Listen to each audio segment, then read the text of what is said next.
दूसरी तरफ जो हमारी मिलिट्री इंटेलिजेंस और स्पेशली आईएसआई का नाम लेके बताया गया है कि उनकी जो दहशतगर्दी है वो हमारी अदालतों के और हमारी अदालती निज़ाम के बिल्कुल आखिर तक पहुँच गई है।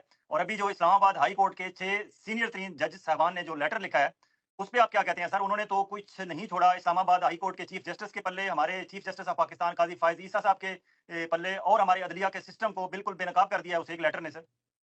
देखिए, हर एक हम लोग भी, आप भी, सारे लोग अक्सर बात करते थे कि जी नामालूम अफराद का प्रेशर है, एडमिनिस्ट्रेशन पे भी प्रेशर है, इलेक्शन कमीशन पे भी प्रेशर है और जजेस पे भी प्रेशर है और हर जगह उनका प्रेशर चलता है।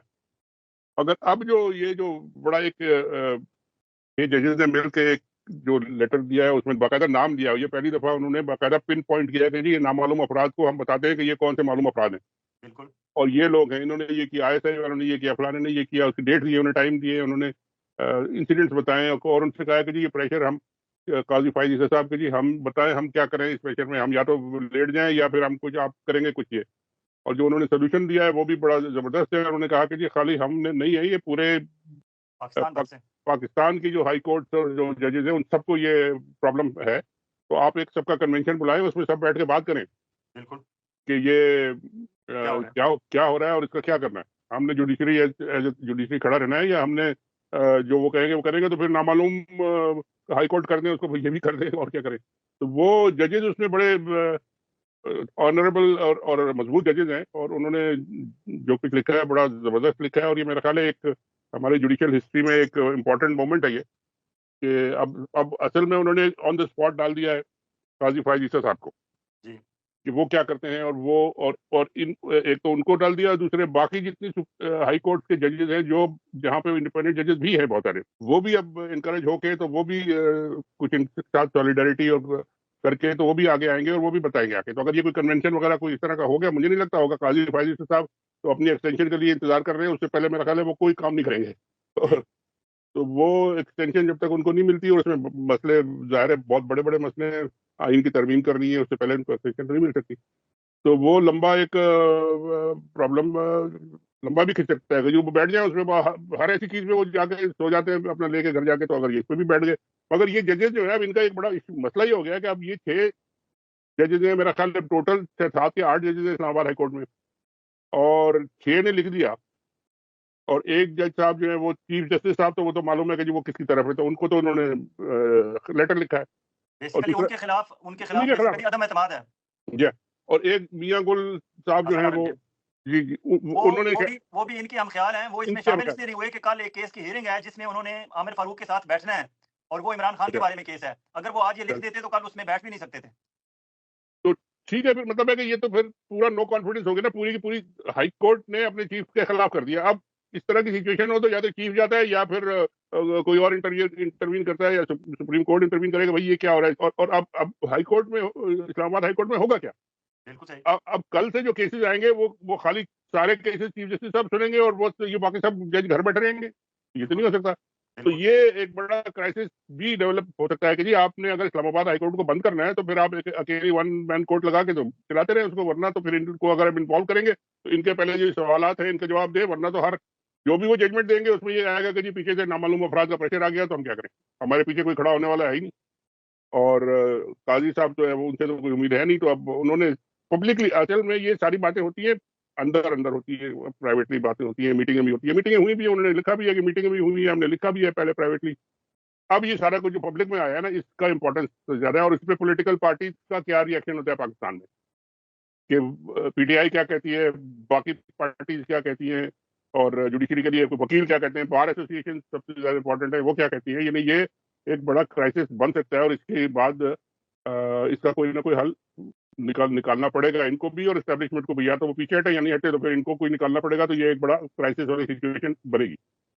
सर अगर देखा जाए हिस्टोरिकली तो पाकिस्तान में 4 ही हाई कोर्ट्स थी। ये Islamabad high court most recently हमारी हिस्ट्री में हमारी मिलिट्री एस्टैब्लिशमेंट वालों ने अपनी सहूलत के लिए इस्लामाबाद में बनाई थी जी कि जी। एक छोटी सी हाई कोर्ट बनाते हैं इस्लामाबाद में, हमें लाहौर और पेशावर और कोई कराची कोयटा का मोहताज नहीं रहना पड़ेगा। ये अपने हाथ में होगी और हमेशा उन्होंने कोशिश की कि यहाँ वही जज साहबान लगाए जाएँ जो हमारे हाथ में रहें।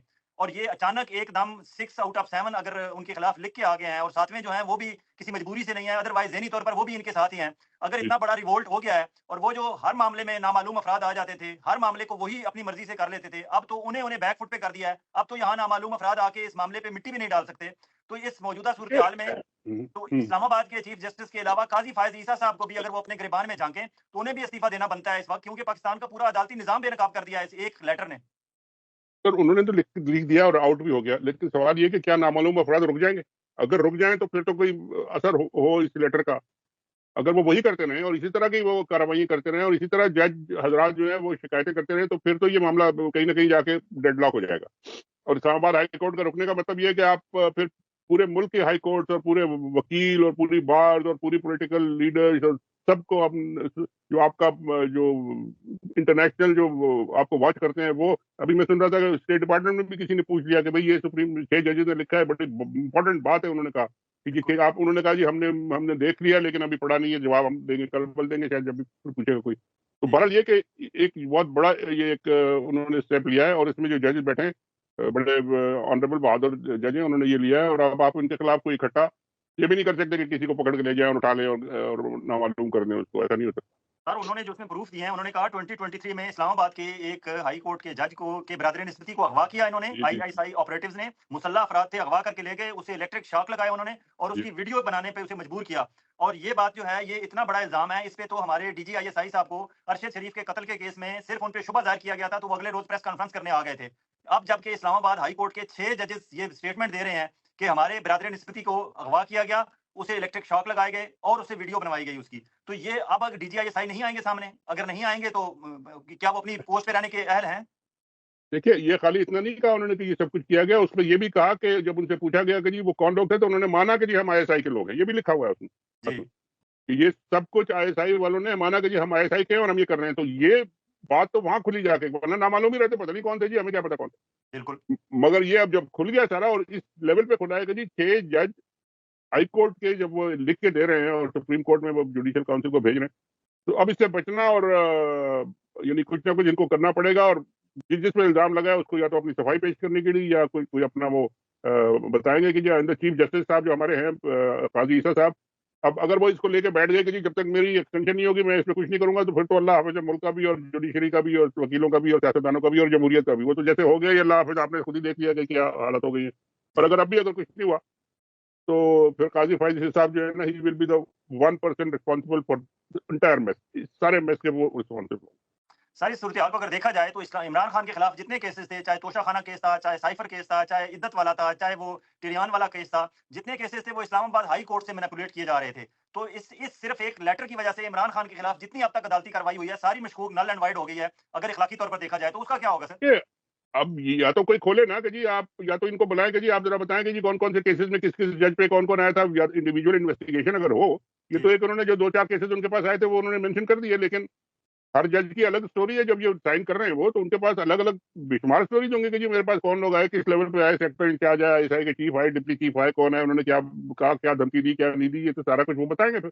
जी और यही बात है जिसको कि खोलना पड़ेगा इनको कि जी अगर जज ये कह रहे हैं, बाकी कोई और पटिशनर को तो छोड़ दें, आम आदमी को तो छोड़ दें, अगर जज जो बैठ के दुनिया भर के सबके फैसले कर रहे हैं उनकी ये हालत है, तो अदल और इंसाफ और ये तो सब आप फिर भूल जाए अगर इसमें कुछ नहीं होता तो। और ये फिर इस तरह तो नहीं चलने वाला है मामला। फिर लोग कहेंगे जी इनको क्या करना है, अपना हाथ में खुद इंसाफ करेंगे लोग अपना। दूसरी तरफ सर काजी फायज ईसा साहब जो है उन्होंने सिविल सुप्रीमेसी का एक लिबादा उड़ा हुआ था। उनका लिबादा पहले तो फैजाबाद धरना केस में उतरा, फिर जस्टिस शौकत सिद्दीकी के केस में उन्होंने ये तो कर दिया कि इसे रिटायर्ड जज लिखा जाए और इनकी पेंशन वगैरह बहाल की जाए, लेकिन जो जिम्मेदारान थे उनको हाथ लगाने की जरूरत नहीं हुई काजी फायज ईसा साहब को। अगर उस वक्त उन जिम्मेदारान के खिलाफ कार्रवाई की जाती तो आज शायद ये लेटर तक बात ही ना आती, लोगों को इनको तसल्ली हो जाती कि हाँ वाकई उनके सर खिलाफ अब वो कार्रवाई शुरू हो गई है। उन्हीं से तो वो एक्सटेंशन लेने के चक्कर में बैठे हुए हैं। वो गवर्नमेंट ने, आपकी शहबाज शरीफ ने एक्सटेंशन देनी है उनको वो तो उन्होंने कहना है तो उन्होंने एक्सटेंशन मिलनी है उनको, 2 मिनट का काम है। और मगर मसला उनके लिए ये है कि जी वो आइन में लिखा है कि जी जब तक आइन में आप तब्दीली ना करें तो वो चीफ जस्टिस को आप एक्सटेंशन दे नहीं सकते। अब आइन में तब्दीली के लिए इलेक्शन कमीशन लगा हुआ है, रोज नून लीग के जीत रहे हैं, रोज जीत रहे हैं, अभी तक इलेक्शन का रिजल्ट कंप्लीट नहीं हुआ, अभी भी वो चले जा रहे हैं पुराने जो उनके जो धांधली का सिलसिला जारी है। गांधी जो उन्होंने जो रिकाउंटिंग ये जो भी शुरू किया था वो रोज अब रोज कहा जाता है। वो कहते हैं सारी सीटें उनको दे दो, लेकिन दे दो वो ये सारा काम करवा लेंगे जी, जल्दी जल्दी अपना आइन वाइन चेंज कराओ, अपने एक्सटेंशन कराओ, फिर उसके बाद कहेंगे जाओ हुकूमत तुम्हारा ऐसी जैसी, तुम्हें हमें तुम्हारी जरूरत नहीं। तो बहरहाल ये अब उनकी सोचने की बात है कि हुकूमत वाले क्या करते हैं। उनको तो वैसे 2 दिन में आपने देख लिया कि जी जो उन्होंने 2 कोशिश की थी कमेटी के चेयरमैन बनने की और ईसीसी के चेयरमैन बनने की और डार्क साहब को पिछले दरवाजे से घुसेड़ने की, वो सब उन्होंने 24 घंटे में कहा शट अप और वो फिर उन्हें छुट्टी के दिन नोटिफिकेशन निकाल के अपने आप को वो निकालना पड़ा। तो ये तो चीफ प्राइम मिनिस्टर साहब की पावर है ये, और उनकी तो ये हालत है बेचारे, अब वो क्या करेंगे। सर आपको याद होगा 2 दिन पहले जस्टिस इजाजुल एहसान साहब जो इस्लामाबाद हाई कोर्ट के जज हैं, उन्होंने 2 दिन पहले एक रिमार्क्स पास किए थे एक केस के दौरान। उन्होंने कहा था कि अगर अगर पूरे मुल्क में 200 ब्यूरोक्रेट और आला अफसरान खड़े हो जाएं हक के लिए, तो बिल्कुल। ये मुल्क सीधा हो सकता है, वरना ये मुल्क ऐसे ही चलता रहेगा। तो क्या ये बारिश का पहला कतरा समझा जाए ये इस्लामाबाद के 6 जज साहबान? क्या ब्यूरोक्रेसी में और इंतजामिया में भी हम ऐसी तवक्को कर सकते हैं कि लोग हक के लिए खड़े हो जाएं? देखिए जुडिशरी में तो ये है, और जुडिशरी में अगर ये लोग खड़े हो गए और जुडिशरी के लोग इनके साथ आके मिल गए, तो फिर तो ये एक बहुत बड़ा स्नो बॉल इसका होगा कि जी खाली जुडिशरी नहीं, फिर बाकी जगह भी लोग खड़े होंगे आके, और फिर सियासी पार्टियों में भी खड़े होंगे, और फिर सब जगह एक स्नो बॉल इफेक्ट होगा इसका। जी। अगर इसको दबा